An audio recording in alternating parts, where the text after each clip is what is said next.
All right, Nick, headed to the bottom of the ninth. Let's hope this goes better than the last time we headed to the bottom of the ninth on this show. Reds lead 5-2. Lopez. Reds lead 5-2. As always, thanks to Mousecop as a friendly reminder, please like the show.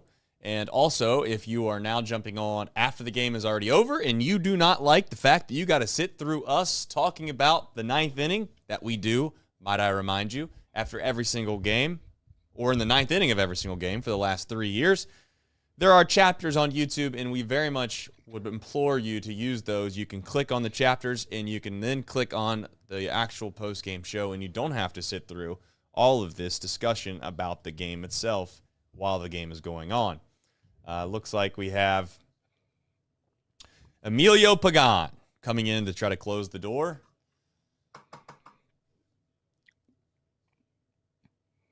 All right, come on, give me a pitch count. Give me a pitch clock. My guess is you're just a fraction ahead of me, as you always are. All right, I paused it right after the mitt, right after it hits the mitt. All right, yep, he comes set, the wind, the delivery, and boom, hits the mitt. Back to him, he catches the ball, 0-1. I'm going to get a pitch clock here. 13, 12, 11, 10. Right on the money. Beautiful. Just seasoned pros at this point. Well, maybe. Let's not go too far. We'll definitely get dinged for something that we do on this show. I don't know what it'll be. How long are we going to put up the screen grab, whatever they call that, the QR code in the corner there? They're putting that on a lot, man. That ball. Oh, that ball got back that far. Nice catch. That was a good play. Jake Fraley's been making some good plays too. I'm going to give Jake Fraley some props, man. Hayes looked good and left. I mean, the outfield defense has been significantly improved. Ah, yes. It's almost like when you have outfielders out there, it works out pretty good.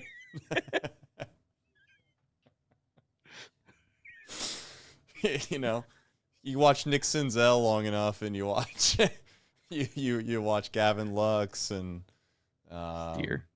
Thank you, Spencer Steer, and I think we're going to try Jonathan India out there. Hey, by the way, how's that? Not that I really haven't been paying attention. How's that going in Kansas City for Jonathan India? He plays left field, right? And I think he's been playing third base. I think. Really? Okay. Well, see, I don't pay attention. Hitting a $195, no home runs. It's early. Does have twice as many hits though as a couple players in the Reds. I was gonna say, because Candelario.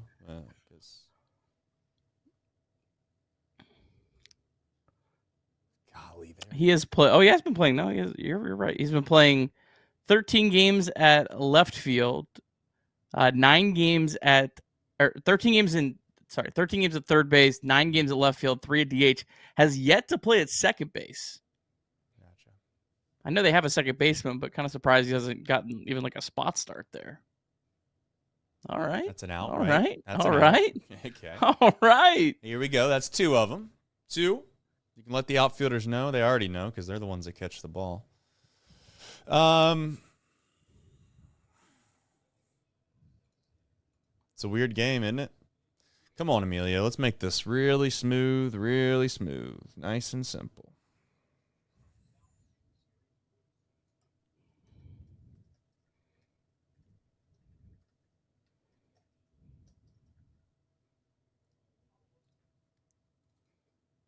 Yeah, you seen what I did there, Craig? You got it. Yeah. I mean, you got to cover your bases. You know what I'm saying? I'm not an idiot. I'm thinking through these things that we're talking about. You know, it is early. Jonathan India can get hot. I've seen him get hot for a month before. Oh, yeah. Is that another one? I think that's another one. Oh! He made it look a little harder than it needed to be, but he caught it. He caught it. That's all that matters.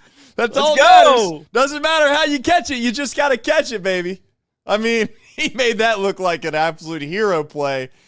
I'm not going to say it wasn't, but you know what? I don't care. He caught the ball. That's all that matters, and we got a show to do. We'll be back just in a moment to do that show. And the bench to bench. Change hit in the air to deep right field. Back goes Clemente.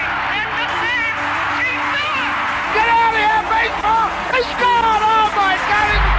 believe it? Johnny Bench is tying it up. The Cincinnati Reds win the World Series in 4 straight. It was a sweep. In the dirt, it's a wild pitch. Here comes Foster. The Reds win the pennant. Larkins won the game.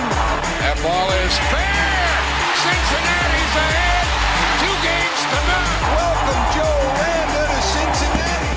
Adam Dunn has done it again. Benzinger backing and calling. And the 1990 World Championship belongs to the Cincinnati Reds. Marty, yes. This is Adam from Milwaukee. Hey, Adam, how you doing? I'm good. How are you? Good. Do you think Scott Hatterberg is a good player?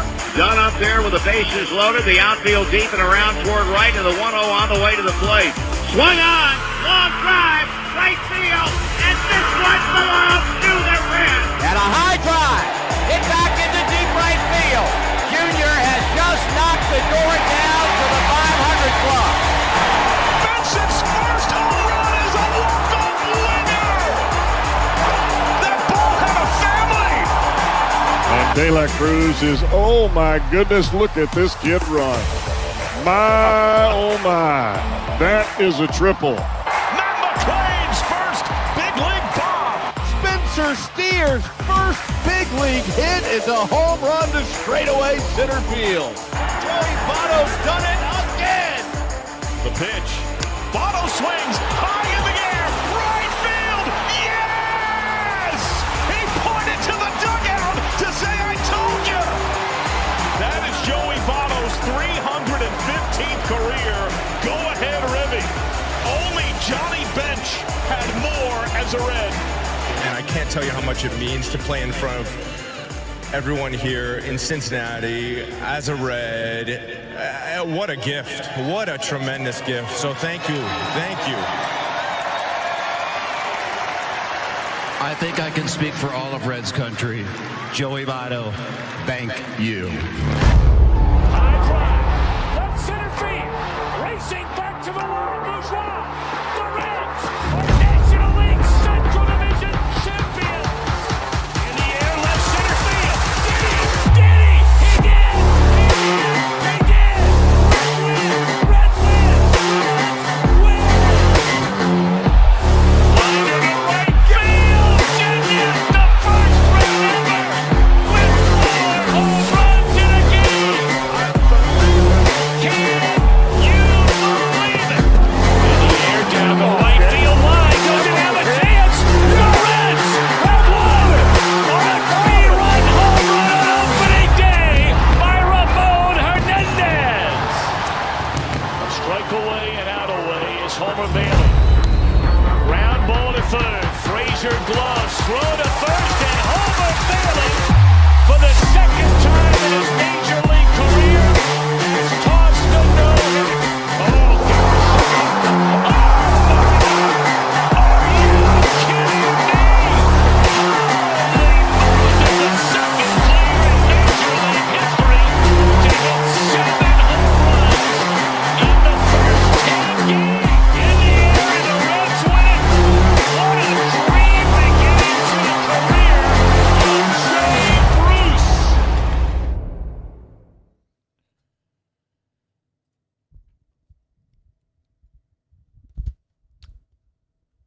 Some may ask, what day comes after Tuesday? And some may ask, what day comes before Thursday? And if they do ask that, you tell them it's Wednesday. And by Wednesday, we're not talking about the one that's hard to spell. We're talking about the one that's W-Y-N-N-S. Nick, I hate to be right all the time. It's really tough. It's really tough to go through this life and be right all the time, but here I am yet again, high up on the mountaintop, shouting to whoever will listen.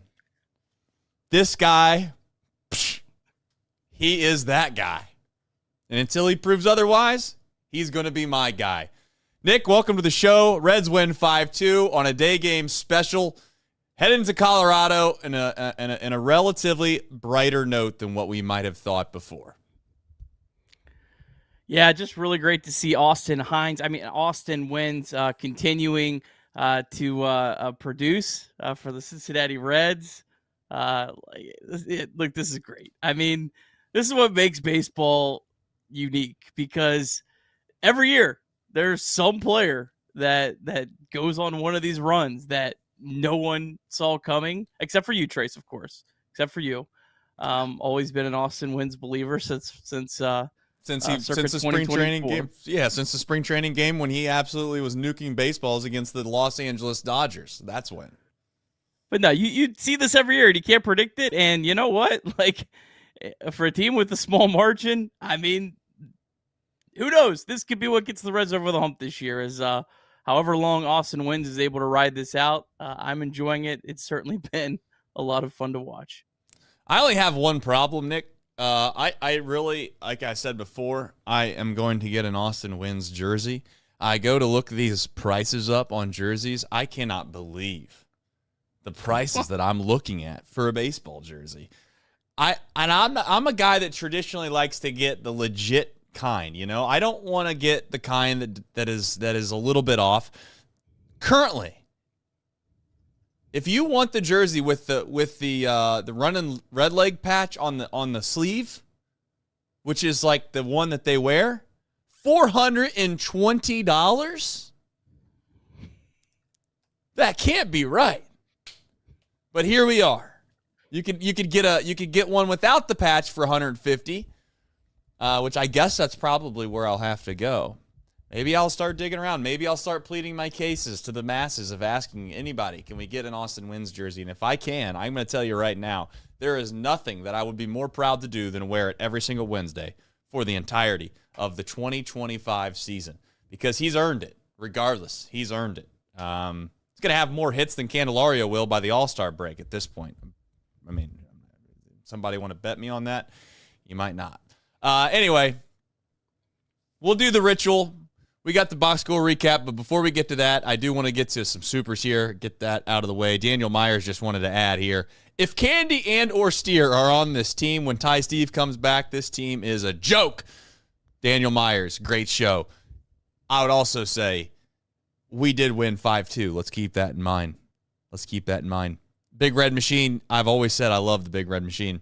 He says, can we please move Wynns / Trevino up in the lineup now? Good gracious. Also, Jay Meir, Will Myers, Candelario time is short. We'll talk about that in the show. We'll definitely talk about that in the show. I don't want to jump too far ahead. Let's just jump right into the box score recap presented by Nick Kirby, and we'll go from there. Now. All right, Reds taking on the Marlins. Reds trying to avoid getting swept in Miami. Brady Singer against Sandy Alcantara. Reds picked up a run in the top of the first on a TJ Friedl double and a Gavin Lux 2-out RBI single. But then Brady Singer gave up a 2-run home run in the bottom of the second to Matt Mervis to put the Fish up 2-1. But in the top of the third, Austin Wynns hit his third home run in just his 10th game of the season to tie the game up at 2. Bottom of the fourth, Reds added on. Jake Fraley, leadoff walk, stole a base, and then Spencer Steer, an RBI single, put the Reds up 3-2. Brady Singer lights out the rest of the way. 6 innings, 4 hits, 2 runs, 0 walks, 8 strikeouts. Reds added another run in the top of the 8th on a interesting play. The Marlins not playing double play depth. Ellie De La Cruz able to sneak home, and the call was safe on the field. The Marlins challenged, thought that the Reds might lose this, but the Reds got the good old classic call stands to put the Reds up 4-2. Reds added another run in the 9th on an Austin Wynns RBI double. Reds bullpen lights out. Jabot, Santillan, and Pagan each throw scoreless innings. Reds win 5-2. Reds now 12-13 on the season. All right, we got a deep drive of the day. Yeah, I tell you what, nothing gets me more fired up than bringing the deep drive of the day when it belongs to one of, if not, the best hitter in this lineup. Austin Wynns. That's right. You heard it. On Wednesday, the one day of the week that Austin Wynns decides he gets to play. Maybe it'll be more, but nonetheless, Home run on a fly ball to left field. 106 off the bat. Don't tell that to Tito because he won't care. 385 feet, and that would tie the game 2-2. The win probability at the time would jump 11%, making it an even 50.0% chance of winning. If you don't know, that is what we call a coin flip in the business. The Reds would ultimately go on to win, as we would know, making it 100%. And what is 100% is DSC being a leader in renewable commodities for biofuel production, specializing in used cooking oil collection, aggregation, and sales. Visit www.deepsouthcommodities.com for more information. All right, let's do this show. You had to have the win. Let's just get out ahead of it. Let's start with the lead. You had to win this game. Team morale, the whole fighting back to getting back to 500, all of what we felt like we fought so hard to do would have been gone in the blink of an eye. You'd be 3 games below 500. You just got swept by the Marlins, and you'd just be saying, quite literally, this is the same song and dance that we have done time and time again, dating back to when we've been fans since maybe forever. Austin wins. He's the first on the rundown, as he should be. I just think that there are times where you just assume that you're going to get something out of an asset. And for whatever reason in baseball, we just presume that it's going to work out the way in which, you forecasted. I don't care who you are. If you put together a 6-hit performance, and oh, by the way, you've been hitting relatively well the rest of the season, and again, using round holistic numbers here, but you're hitting above 300, you're getting on base damn near 50% of the time, you got an OPS above 1,000, you got to at least respect that to a small degree. I'm not saying you hit him third in the lineup, not going out in there and saying that, but I definitely think you deserve more opportunities than what he's been given, especially considering where this Reds offense has been and where it's stayed. And I get it. You got to give Steer more opportunities. You got to give Candelario more opportunities. You're not just going to, basically kick the bucket on those guys and just say that they're done for the rest of the season. But Austin Wynns deserves more opportunities than he's gotten.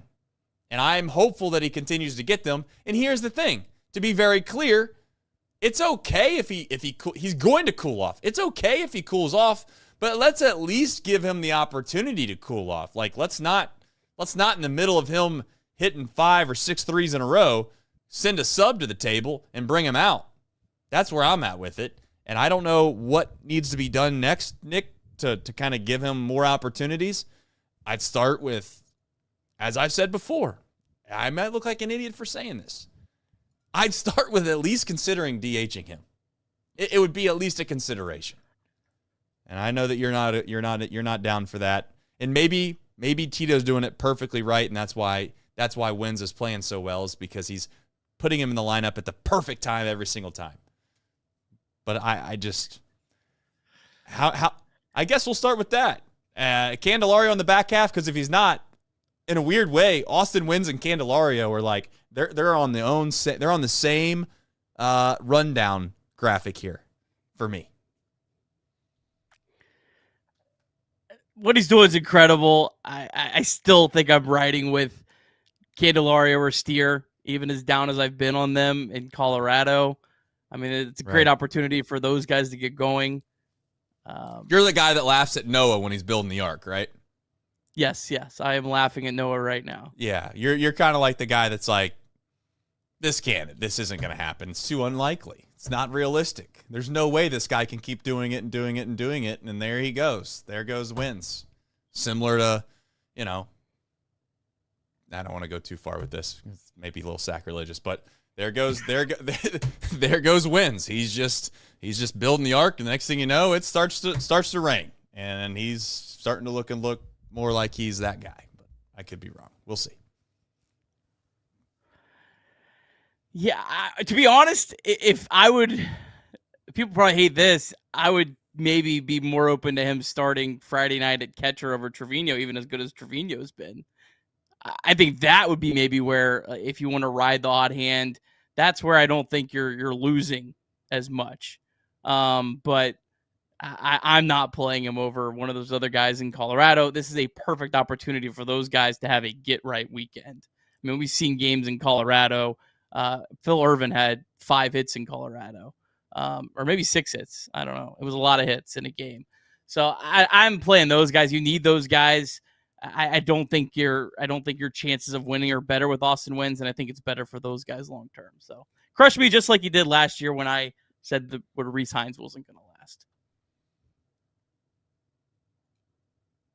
Yeah, and I mean, ultimately, it would have been nice to at least see him stay. Maybe it would have worked, maybe it wouldn't have, but I know the alternative never really worked either.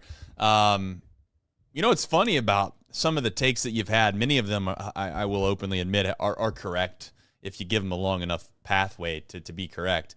But one thing you had said was that you would have bet a good amount of money that Will Myers, I believe it was his OPS plus, was going to be higher than Spencer Steer's OPS plus. And the truth is you were close. You were just off by a couple years. Because I'm pretty sure Will Myers at some point has probably gotten a couple hits this year. I don't know if he's playing men's league baseball. Maybe he's playing softball. But I can guarantee you in 2025, his OPS plus is higher than Spencer Steer's. Because with all due respect to Spencer Steer, I don't know if you know, but he actually is dead last in baseball. He's dead last. I mean, somebody has to be last, to be fair. There's always got to be somebody that's last. So Spencer Steer has taken that up. Now, he did get a hit today, so he might have shot up the rankings. 2 hits. I must have missed the second one then. He's probably at least in the, not in the top 3 anymore. All right, fair enough. There was some close to him. He shot up the boards. All right, back to more serious things. Rick, thank you so much. We'll get to that in just a minute. But Rick, that's a big time moment right there. I'm gonna have to do it. You guys are bullied me into it. I will have an Austin Wynns jersey before it's gonna take me some time to get it. So don't kill me if I don't have it for the next Wednesday. But at some point there will become a Wednesday where I'm ready to rock. All right, moving forward, what you do with Austin Wynns, you obviously think that it's not that big of a deal. I'm openly saying that I just think when a guy's playing this well, you're doing yourself a disservice for not at least giving him more and more opportunities to prove that he's the guy that he was before, because you never know. Maybe you get lucky and you find I guess I'm openly saying, like, if Will Benson at times can be as bad as he's been in the big leagues, okay, but he played literally half of a season at an elite level in the outfield, I guess I'm openly saying I think that there's a chance where anybody, and I say anybody, not disrespectful to Will, but just anybody that has the capabilities of reaching the big leagues, they have enough talent to where, in my opinion, they can get hot enough to play out of their mind for a half of a season, and that might be all we get, but I'll take that over sitting here trying to pedal out the guys we've continued to pedal out there they just look bad. The last thing I'll say is, like, Candelario caught a break today by Ellie. You have Ellie ball on the back of the rundown. Candelario was very close from the Marlins making a decision to try to turn 2 there, and we being absolutely absolutely incredibly pissed that Candelario is still continuing to get at-bats. But we'll talk about that here in just a moment. First, Brady Singer, no walks. That's probably, in my opinion, the most important thing when it comes to many of these guys that are in our rotation. Let guys put the ball in play. And what do you end up with? 2 earned runs, if I had to guess, considering that's ultimately what it was. Just the 2-run homer. Yep. He gave up in the second inning. Yep. So, I mean, it's exactly why you traded to get him, right? Like, today is exactly why you traded to get him, and he put forth the effort in which we continue to hope that he does. Biggest thing, knock on wood, availability, throwing the ball over the plate. That's what Brady Singer did today. Yeah, I mean, it's just a professional pitcher. Just adds so much to this this rotation. I mean, he was dominant. I mean, after that second inning, made a mistake to Mervis, and Mervis is off to a good start. I think it was his 7th home run already of the year at Mervis. But then he was dominant after that. Didn't give up a ton of hard hit balls today. I think only 6 over 6 innings. That's a pretty solid number. But yeah, I mean, he's just been everything you've wanted out of the guy you traded for. There's not really a whole lot more to say other than just, yep, this is exactly what you want. This is how you'll win games. Point maybe back to the offense that I was thinking about just more as a general term was obviously on Monday, the Reds got dominated by Mayer. I think I conceded that more to just Mayer being great. You were pretty much there, maybe not as far as I was. Overall, I thought the Reds did pretty good the last 2 days against the starting pitchers. I mean, 3 runs in 5 innings against Cabrera. I mean, that's a pretty high ERA. 3 runs in 6 innings against Alcantara. That's a pretty fine number. Actually had a lot of hard hit balls, just didn't, able to get more. I was thinking as this game was going on, I was like, man, the only thing that really I've been kind of disappointed more on the offense was that they haven't done better against a pretty bad Marlins bullpen. So I was really excited to see them add a couple runs late in this game. I thought that was maybe the highlight of the weekend for me offensively, which it may not have been like the sexiest highlight, but that was where you really needed to do damage. And it was good to see the Reds had 2 big extra runs because you know what? It could have been a whole different 9th inning. I mean, Pagan did give up a couple balls that were hit pretty far in that inning. It certainly made it a lot easier for him. Came out throwing strikes because he had a 3-run lead. Well, pitching, I think, also helped save the day today because offensively they did add on, but they also left a lot to be desired at times to try to get guys in. They had multiple opportunities to be able to kind of break this open or make it feel not as close as it probably should have been for a bit, and they weren't capable of doing that. I think that will probably, in my opinion, lead us to the back half here in just a second. I think that's probably a good place to stop. We'll jump into game time.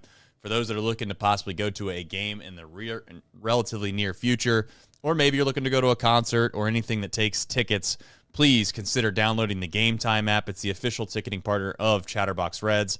Myself and Nick have used it quite a bit. You could quite literally get tickets within 2 clicks, have it checked out, buy your tickets, get the email confirmation, have your tickets within minutes, and you'll be right there at the gates ready to get in. I've done that numerous times as I've sat just outside the ballpark waiting to kind of find a deal because you can wait to the very last minute, a la Game Time. If you download the code, or if you download Game Time and use the code CBOX, that's CBOX, you can get $20 off your first purchase. Terms do apply. Nick, don't know if you have anything to add here, but we've used this app plenty of times. Yeah, just I always use it for last minute tickets. It's the best place out there to get last minute tickets. Guarantee your tickets, 100% full refund if the event's canceled. So yeah, Game Time, the best app out there to get all your tickets. Use code CBOX, CBOX. You get $20 off your first purchase as a reminder, and terms do apply. 988, text or call, day or night. Please use mantherapy.org as well as a resource if you're ever in need. It's okay to not be okay. All right, a couple supers here real quick, and then we got the back half that I think is that's going to be a little bit of fun here. What am I missing? All right, Cooper Westwood. He says, Ellie De La Goat with yet another incredible play and more home runs for the best catcher in the league. What more can you ask for? Not a whole lot on a Wednesday. You know what I'm saying, Cooper? I don't think you can ask for a whole lot. Yeah, Ellie/Steers on there. Ellie Ball's a real thing, and I really think that people need to remember that next time he goes and makes some semblance of an error. Rick S. says, I can't afford an Austin Wynns jersey either, but maybe you can buy a T-shirt, Trace. A nice T-shirt instead is what he said. $35, Rick S. Shirtsy. Yeah, shirtsy. I think shirtsies are legit. The only thing with shirtsies is I feel like they're not as available as they used to be. I don't know. Maybe they weren't purchased as much as they were when they first came out. I'm not totally sure on that, but I'm going to get a jersey, okay? We're going to get one way or the other. $35 towards that is very helpful, and we very much appreciate it. Carlton Van Hoy says, the base running was horrible today. Don't get me started. Fundamentals are are biting us. Marte and Ellie were bad. Listen, the thing with Ellie is like, all right. Ellie's allowed. I'm gonna say something I'm gonna get in trouble for. Can you walk me through? I must have missed what they're talking about with Ellie. Well, I'm assuming he's talking about the fact that Ellie decided to try to take third base on the ground ball to shortstop, and many are going to say he's fortunate that he didn't get thrown out of third base because the shortstop just bobbled it. Here's the thing, though, is that Ellie has done this stuff more times than not, and he's been successful at it enough that he gets the benefit of the doubt. Did the shortstop bobble it because he made a mistake and wasn't able to get the grip of the ball, or did he bobble it because it was Ellie De La Cruz running? So if he's bobbling the ball because Ellie De La Cruz is running and he puts a sense of pressure on you, I give Ellie the benefit. I give that credit to Ellie. I say that's actually a great play. You know, there are times in life where you realize that other people are allowed to get away with things that you can't get away with. Why? Because they're capable of doing something that you're not. And the truth of the matter is that Ellie, although at times still makes really bad bonehead mistakes, I'm not in a position to really criticize Ellie because he forces the issue more times than not, and it works out for the Reds. And in fact, it worked out in the exact favor that we're talking about. Ellie steals second base, so he's at second base just because he's fast. Nobody got him there. There's a ground ball to shortstop. What are you supposed to do? That you're taught since you're a kid.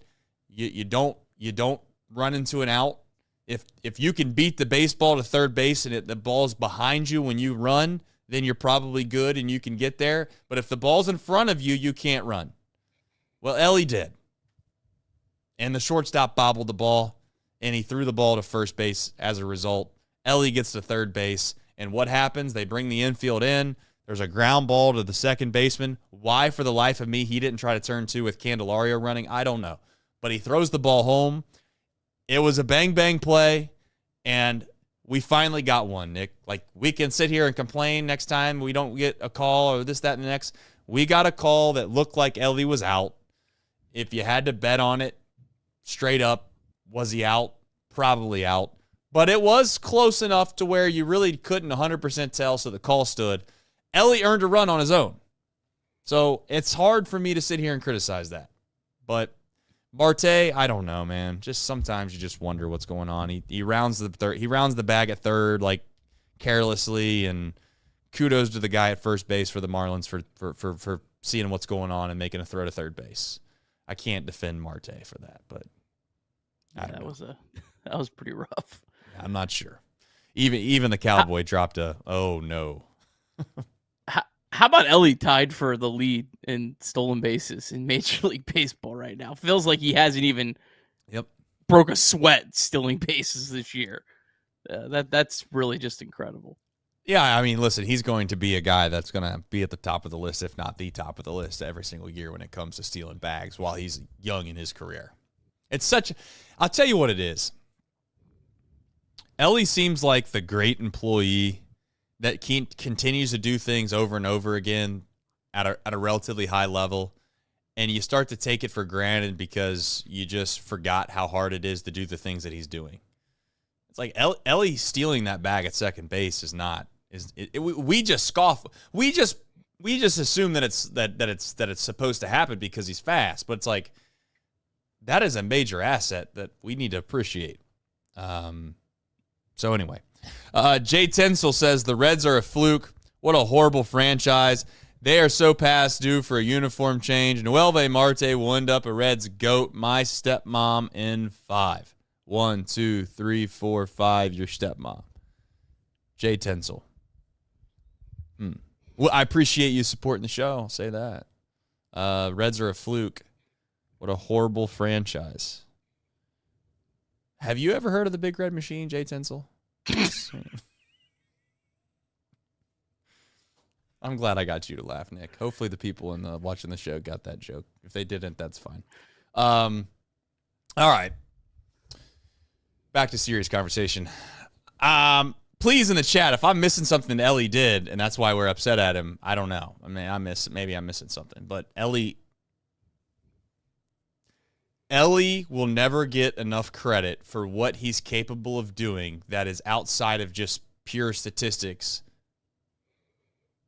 because he does things that require the other team to do things they otherwise wouldn't have done without him. And you can't quantify that. It's impossible to know that the guy bobbled the ball today at shortstop because Ellie. It's impossible to know that when Ellie's thinking about stealing third base, that the guy hangs a pitch down the middle because he's too concerned about the runner at second base behind him, which is Ellie trying to take third. Those are the things, Nick, that I just think that are going to always be underappreciated with Ellie before we jump into Spencer Steer. Yeah, I don't have any concerns with Ellie. I put him on there because I thought it was remarkable that he was already tied for the stolen base lead. That's why I put him on there. I missed that play. Kind of tough sometimes on these afternoons to be completely locked in every single pitch. So I apologize on that, but no. Good to see Spencer Steer hit a couple balls hard today, get a couple big hits. I don't. It's just I'm fascinated to see what Steer and Candelario do this weekend in Colorado. I hope we have a different perspective on at least one of them by the time we do a post-game show on Sunday night. Yeah. I agree with you. I don't want to be right sometimes with these guys. I think people think that that like when you have a take or, like Trace went crazy on Candelario, like, oh man, how bad of a look would it be if the next day he hit 3 home runs? I want him to hit 3 home runs. I want him to do well. I want Spencer Steer to do well. But when we talk about these things post-game, I just have to be honest in the way in which what we see is what we talk about. I can't sit here every single day and be like, yeah, I mean, Spencer Steer's going to figure it out for sure. He's a good player. That's like, I can't do that. I'd be lying to you. I can't sit here and say that Candelario looks like a guy that has even a chance of breaking out. Because unlike Matt McLain at times, like Matt McLain today, I get he's next on the rundown, and I don't want to get too far into the weeds on him. But like, he hit a ball what seemed like 300 miles an hour today with the infield in. If that ball gets through and a couple runs score, Matt McLain has he's a 1-for-5 day, but he's got a couple RBIs. I get that he's not been great lately, but like, he's been hitting the ball relatively hard. He has there's certainly something going on right now. He's swinging, missing a little bit more than I'd like. But let's be honest. There's a far, far cry from what you see in Matt McLain and what you see with Candelario and Spencer Steer. And hopefully we can recognize that as a group and understand that there are certain times to freak out over certain players, and then there's times where you want to give them a little more leash. I'm Steer and Candelario, like we're already, the leash has ran out for me. Marte, you want to add on to kind of, I guess I don't know where you're going to take this. I don't know where you're going to take this with Marte and McLean. I don't know anything on Marte other than that was a dumb play. I mean, He looked like a 20-whatever-year-old kid he is. Matt McLain, I am going to go ahead and anoint Matt McLain the 2025 version of the 2024 Tyler Stevenson. I'm putting all of that energy that I put into Tyler Stevenson early last year, that I think the process is there. I just think he's not getting the results, and I think Matt McLain is going to get red hot. Matt McLain, his first time up today, hit a ball 106 miles per hour to center field. Pretty good swing.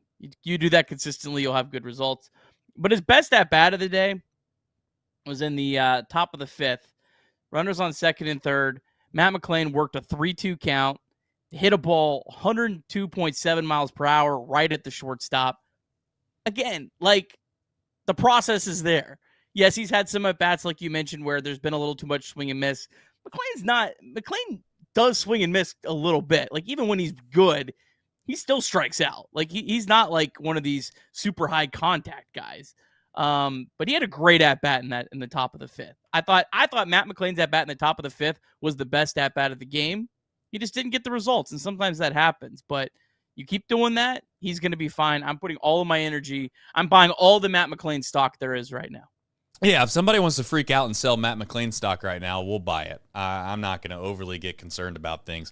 There are times, Nick, where it feels like you can freak out about numbers statistically, right? Like Matt McClain, and I know people are going to do this. I've already started to see it on socials. It's like Matt McClain in his last, whatever, how many ever days it's been, his last 25 days or 30 days, he's 4 for 56, whatever statistic and narrative you want to try to paint around a picture of McClain, you probably can, depending on what time frame you want to use.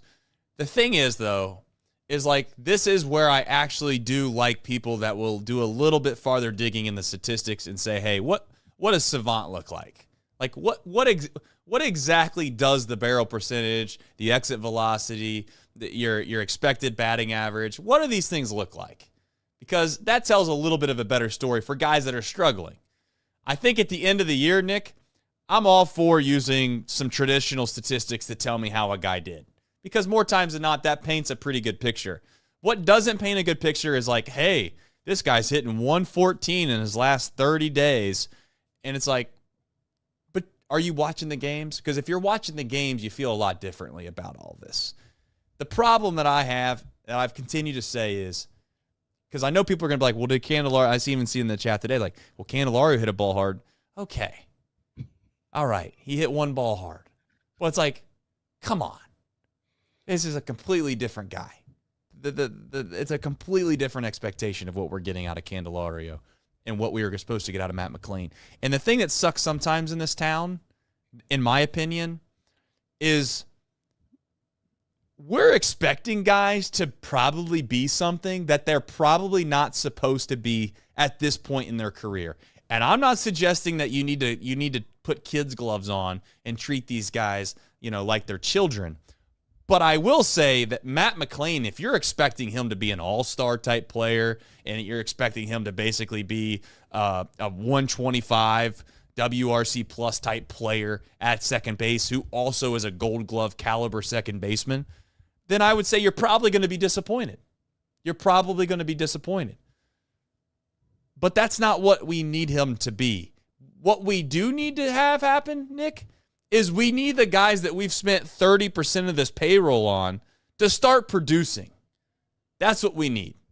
Whether that is Candelario and Nick Martinez threw the ball relatively well the other night. But Nick Martinez, we need to make sure we get pretty good production from him, and we need good production from Candelario. And from there, we need at what we expect to get out of the rest of the guys.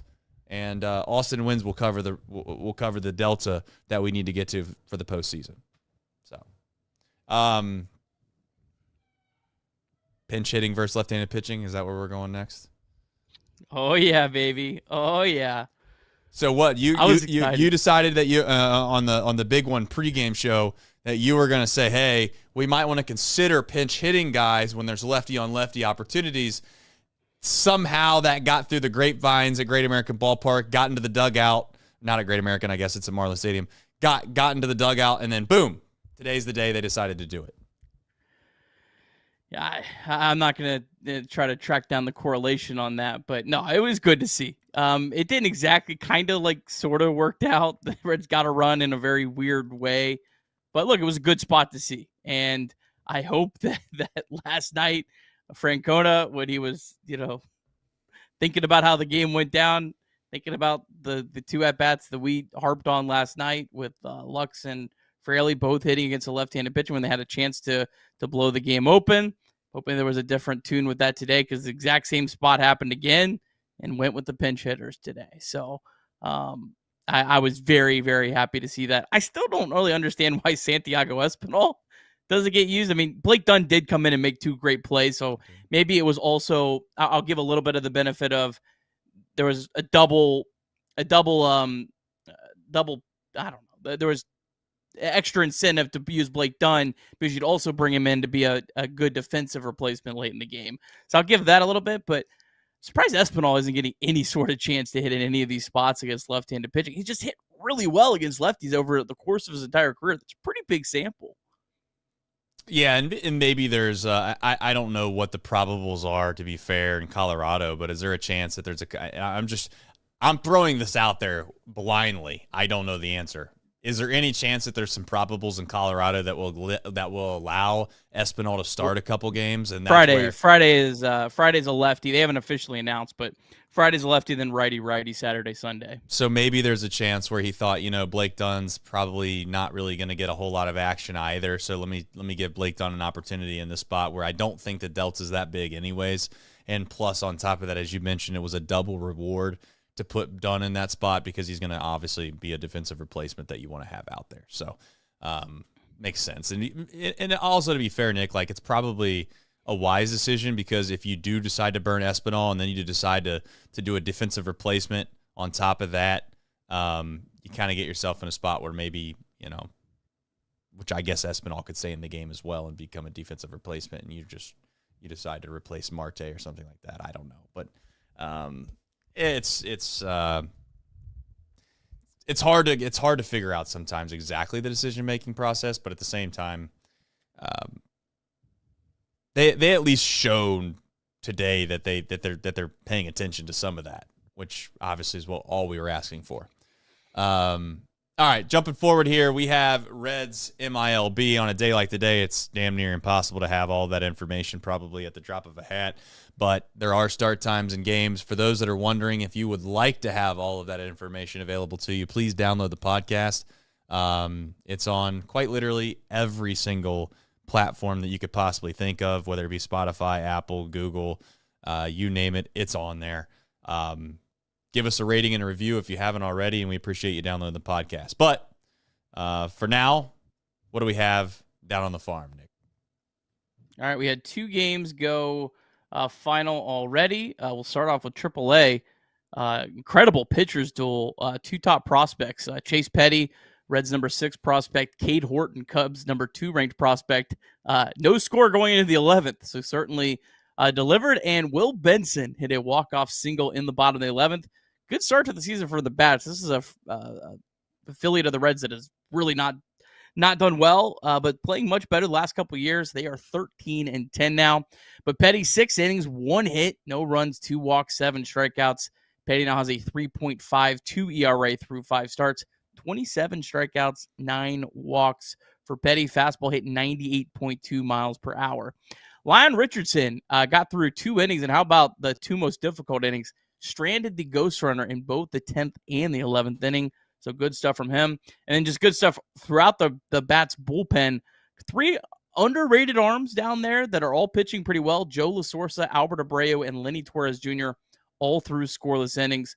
I just love having some relief pitching depth because you never know when that could really be needed. Tyler Stevenson, rehab game number 2, catching again. Has caught both games so far. No DH for him yet. Caught 5 innings. 0 for 3, but did not strike out in any of his at-bats. Benson 1 for 5. Resigns 0 for 3. Jacob Hurtubise walked 3 times and sold 2 bags. And Tyler Callahan was just used as a pinch runner late in the game. And then Daytona, they went final as well. They fell 6-3 to St. Lucie. Tortuga struggled a little bit of late. But Ty Floyd, another good outing from him. 4 innings, no hits, no earned runs, 1 walk, 7 strikeouts. That's 7 strikeouts, a career high for Floyd, just getting his career started. 2.77 ERA through 4 starts. Stafora 0 for 3 with a walk, did steal a bag. Duno 0 for 4 with a walk. Carlos Sanchez on base twice, extended his on-base streak to all 15 games to start the season. And Eastman Pineda, nice day, 2 for 3 with a double. And then we have a couple teams in action tonight. AA Chattanooga against the Columbus Clingstones, or whatever their name is, at 7:15. Dayton, West Michigan at 7:05. I'll get it by Sunday. I don't know why I find that so funny, man. It's hilarious. Every time you try to say that name, it just Clingstones. It's the just Columbus Clingstones. Yeah, it just does not roll off the tongue very well. No. I don't know who came up with that name, but boy, it's probably getting the same reviews as what the Savannah Bananas got when they first announced their name back in the day. Anyway, all right, we got more baseball obviously on the way. Headed to Colorado. Hopefully this team can find a way to kind of put the ball in play and score some runs, because you're going to need some runs out there. All right, Rockies haven't announced their starters yet, but if it lines up the way Fangraphs projects, Friday 8:40, Abbott against the lefty Kyle Freeland, Saturday, 3:10, Hunter Green against Anthony Senzatella. And then Sunday, 3:10, Lodolo against Ryan Feltner. Rockies and MLB worst 4-18 on the season, minus 52 run differential. Next worst is minus 30. Rockies play tonight and tomorrow afternoon against Jonathan India and the Kansas City Royals on the road. The Reds have won 9 of their last 10 games against the Rockies, dating back to June 2023, and last season swept the Rockies at Coors Field for the first time since 2012. Reds outscored the Rockies 60-24 last season. All right. You know, there was once a wise man that told me that you'd never want to play Colorado in Colorado. And if there was a chance to possibly play Colorado 162 games in Colorado, they would prefer to actually just play the Major League Baseball schedule instead of doing the Colorado situation. So you never can take these things lightly. The Rockies are a pretty good bunch, and they're going to be probably great out in the mountains of Colorado. So we have some supers here that I might have missed. Let me make sure. Game Day 513, member for 10 months as a nutcutter, says it's time to have a conversation as Austin wins the next Barry Bonds. I was thinking that yesterday. I've been trying to tell people, if you look at the numbers, just look at the numbers. That's all you got to do. I've been trying to tell these analytic guys, if you're an analytic guy, why don't you look at the analytics on this guy? Nobody wants to listen to me. Well, 32 says $5. What happens first? 1, Nick admits he was wrong about wins. Number 2, Jonathan India makes another All-Star game. Or number 3, Candy wins MVP. Or number 4, Candelario won an MVP. What a joke. Number 4, Fraley shaves his head. Now that is a good question. Nick, what's it going to be? I'm gonna say Fraley shaving his head just seems the most likely, just because there'll be some sort of team thing or something like that. I will not be wrong about wins. I'm sorry to be the poo-poo. Candy is not going to win the MVP. I will say Jonathan India sneaking into an All-Star game would not surprise me. Every team gets a representative. Yeah, but he plays for the Royals, and I don't know if you know, but they got a guy on that team that's pretty damn good. He's probably going to be in the All-Star game every single year. Well, he's only got 2 more years on his contract there. Well, I don't care. How many Jonathan India is for sure going to end up in Colorado, right? I don't know where Jonathan Maybe Miami. Ends up. Maybe knows? Miami. He'll probably be back in Cincinnati with Tucker Barnhart at some point. Wade Miley. Yeah, exactly. Wade Miley's back. Might as well get the band back together. See if it'll go better this time. Because it went so great the first time. Might as well see if it'll go better the second time. Anything that you got before we do the rituals? Oh, I gotta find the rituals. Oh no, he's got to find it. It's right here. All right. We're in business. What a beautiful day it is outside, folks. If you haven't been already, you probably should go outside and enjoy the day, especially if you live in Cincinnati. All right, nice. Good work. All right, folks. Like I said, sometimes it's tough being right in life, and you know what? If it makes me a believer in Austin wins, I'll continue to be a believer because I'm a guy that likes to be able to see things to believe it. I like to see things to believe it. People keep telling me, hey, you give this guy a little bit more time, you give that guy a little bit more time, he'll come through. Just wait. And by the time I keep waiting, I'll probably be dead. I don't know when it's going to happen, but at some point here soon, it's probably going to happen. Austin Wynns probably will make an out. He'd probably get out. And when he gets out, I'll give him a couple more outs. But you know one thing?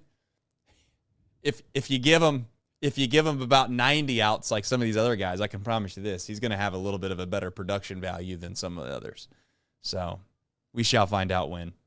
Go ahead, Nick. We did have a super chat on the way out the door here. Super on the way out the door. Do you agree with Steer/Candy starting over Espinal? I don't. No, not if you watch this show. I don't know why Candelario and Steer get the benefit of the doubt more than anyone else in the world, but they do. So kudos to them. I also want to let everybody know on the way out the door here, Just a little fun fact, for all the analytic guys that maybe don't believe in Austin Wynns. I just want everybody to know that Austin Wynns is the 5th Red since 1900 with 9+ hits in any 2-game span. I don't know if you know or not, but that's since 1900. The Big Red Machine had they actually played during that time, believe it or not, and they had more than 5 guys on their team, so some would say Austin Wynns could have belonged right with the Big Red Machine if given an opportunity, of course, which is all this comes down to, is how much opportunity do you want to give a guy that's got like a 1900 OPS. He's got 3 or 4 or 5 home runs, which is more than anyone else that has been given the same amount of opportunity. And on top of that, he throws guys out at second base, and he's a nice guy. I think that might be the one thing that no one wants to talk about either.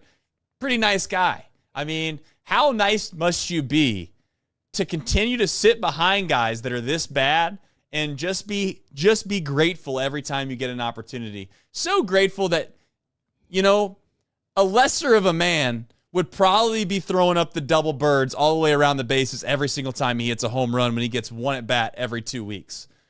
I'm just saying, if you think about it, how nice of a guy must you be to not throw the birds up every single time you get a base hit or you hit a home run, while you see other guys who continue to get opportunity after opportunity after opportunity and continue to fail.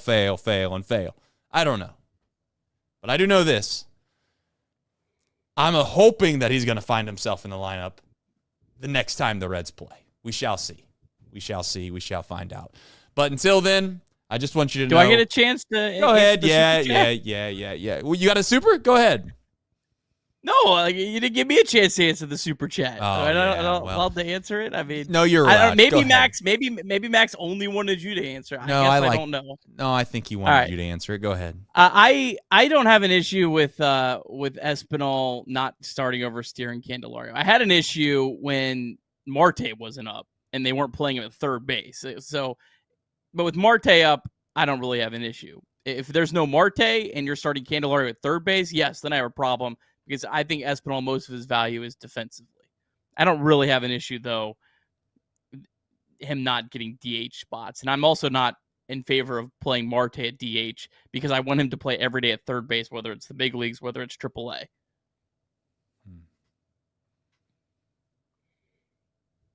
I have a genuine question for you before we leave. Hypothetically speaking, of course. How much longer do you have to go before Candelario doesn't get a meaningful hit before you decide that he just doesn't play anymore? How long does it go? I'm just curious. What do you think the line in the sand is? I don't know. If he has a pretty bad weekend in Colorado, I would have some. I would probably be trying to do one of those courtesy IL stints.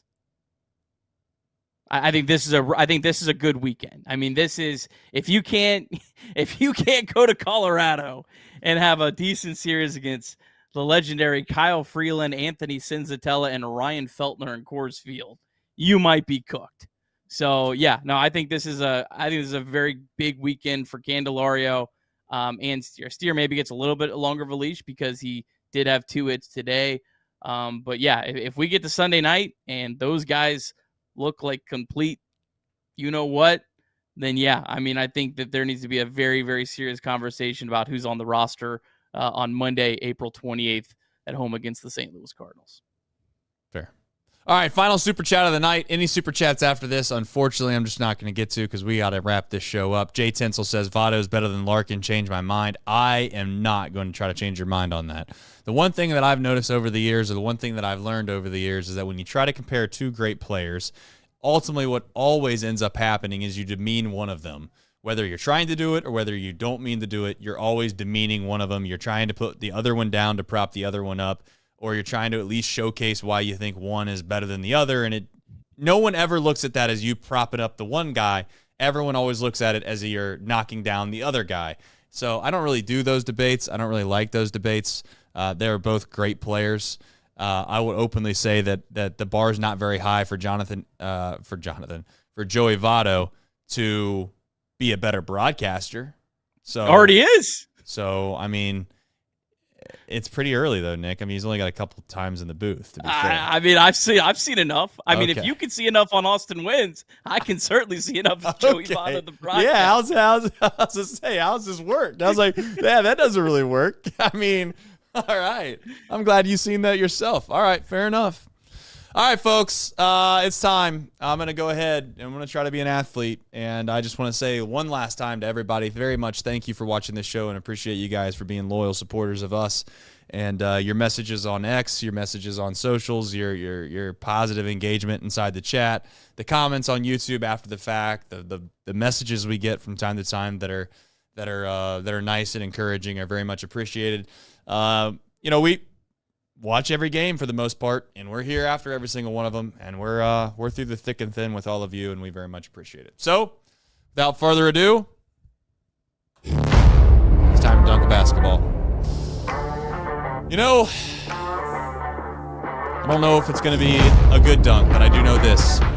It's a Wednesday, so it can't be that loud.